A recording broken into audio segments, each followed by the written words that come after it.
Bonjour, je voudrais parler du couple et des déséquilibres qui se produisent dans un couple, dans le cadre de ce que j'appelle la sexopsychologie. Le face-à-face est une configuration assez particulière, à mon point de vue.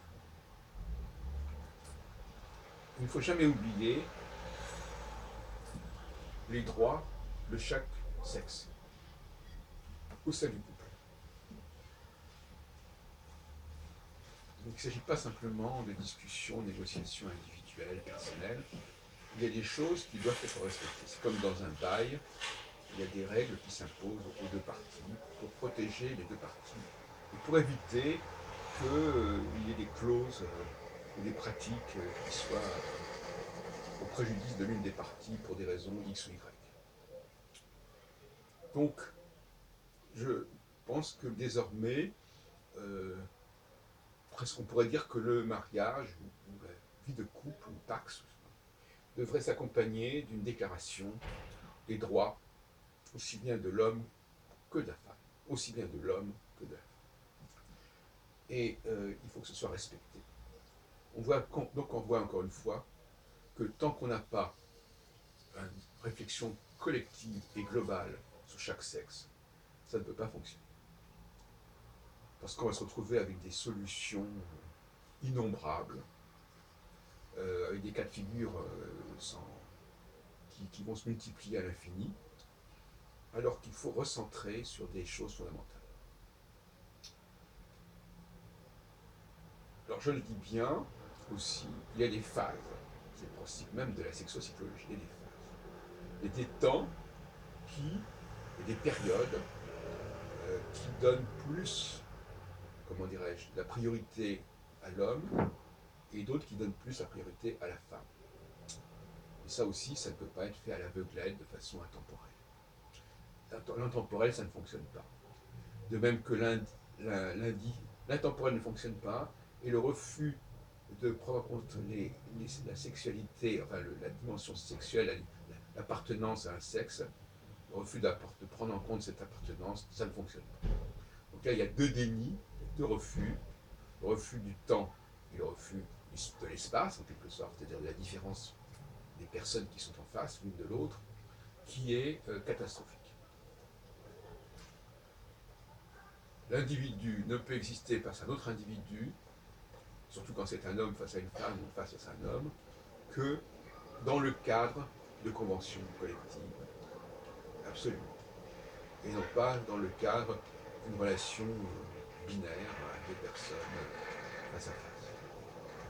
Je crois que ça sera déjà un acquis majeur sur le plan juridique, sur le plan éthique du XXIe siècle.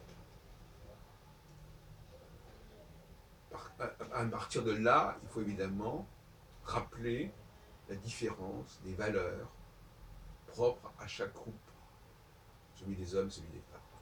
Ces valeurs ne sont pas du tout les mêmes. Et donc elles ne sont pas compatibles à proprement parler, mais il faut accepter que dans le temps, cette tension se résolve, comme je l'ai dit tout à l'heure, par le fait qu'à certaines périodes, c'est plutôt l'homme, et à d'autres périodes, c'est plutôt la femme. Et puis, bien entendu, il y a aussi des situations ponctuelles qui font que certaines actions, certaines fonctions, quelle que soit la période, soient plutôt du fait de l'homme ou du fait de la femme. Par exemple, lorsque le couple fait l'amour, on peut penser, quelle que soit la période, que l'homme a un certain rôle à jouer. De la même façon que lorsque, quelle que soit la période, une femme est enceinte, c'est quelque chose qu'il faut respecter, qui est important. Puis il y a d'autres problèmes, d'autres facteurs qui peuvent jouer également, qui sont des facteurs de fonctionnalité, et qui font que, quelle que soit la période, il y a des choses qui sont plutôt du ressort de l'homme ou du ressort de la femme. Alors, la maltraitance. Dans un couple, il peut y avoir de la maltraitance.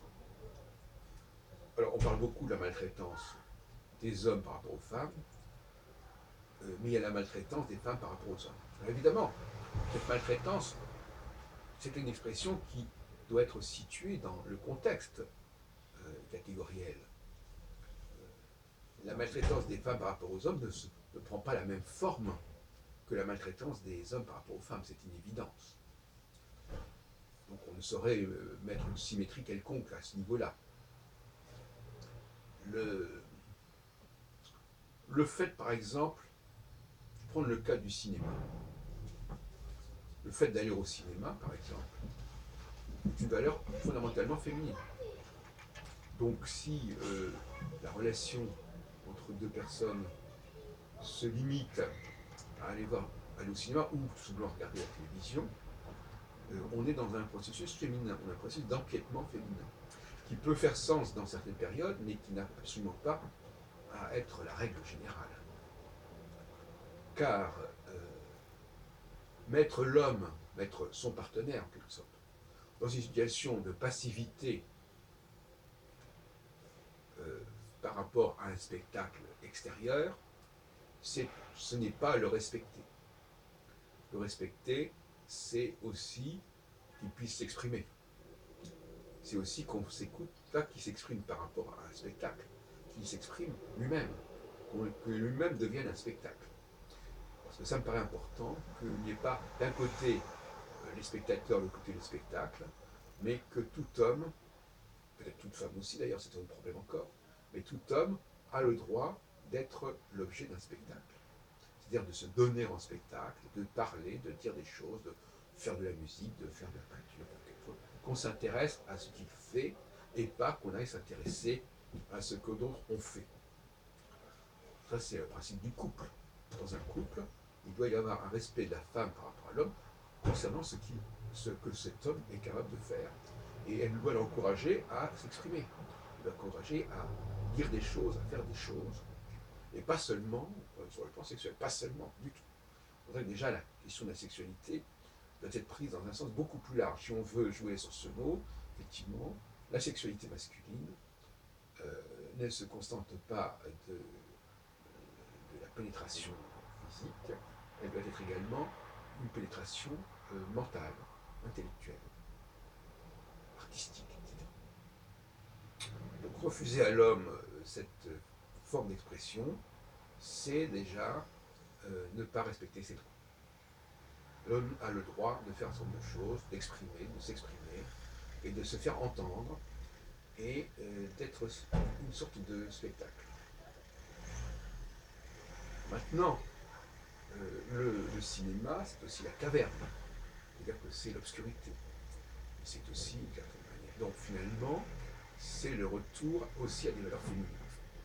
Toute forme de lieu obscur, je l'ai expliqué dans mes travaux sur la limite de la caverne, renvoie à un univers féminin. Et d'une manière générale, d'ailleurs, le passage à l'hiver et le passage à la nuit nous renvoie à un univers féminin. Lunaire, si vous voulez. Il est clair que, par exemple, dans le domaine judaïque, le Shabbat est un monde féminin, par opposition au monde, à l'autre monde, le monde de la création, qui s'arrête, qui s'interrompt, qui est suspendu lors du Shabbat. Dieu suspend son activité, comme si, en quelque part, la partie masculine de Dieu laissait la place à la partie féminine de Dieu, puisque nous savons très bien que d'après la Genèse 1 et 5, Dieu et Adam sont des androgynes. Puisque Adam est créé androgyne, mâle et femelle, à l'image de Dieu. On ne peut pas dire mieux. D'où le débat théologique sur savoir ce que c'est que l'unité de Dieu, qui est rappelé dans le schéma Israël. Adonai Echad. Qu'est-ce que c'est que c'était? C'est pas simplement qu'on a un seul Dieu, c'est que lui-même serait unique, ce qui n'est pas vrai. Il est duel. Et cette dualité explique qu'il y a cette dualité dans le monde et qu'il y a cette dualité au niveau du temps et du cycle. Aussi bien au niveau de la semaine, aussi de 7 ans, que d'autres cycles beaucoup plus longs. Donc, nous avons là un ensemble de données qu'il faut respecter.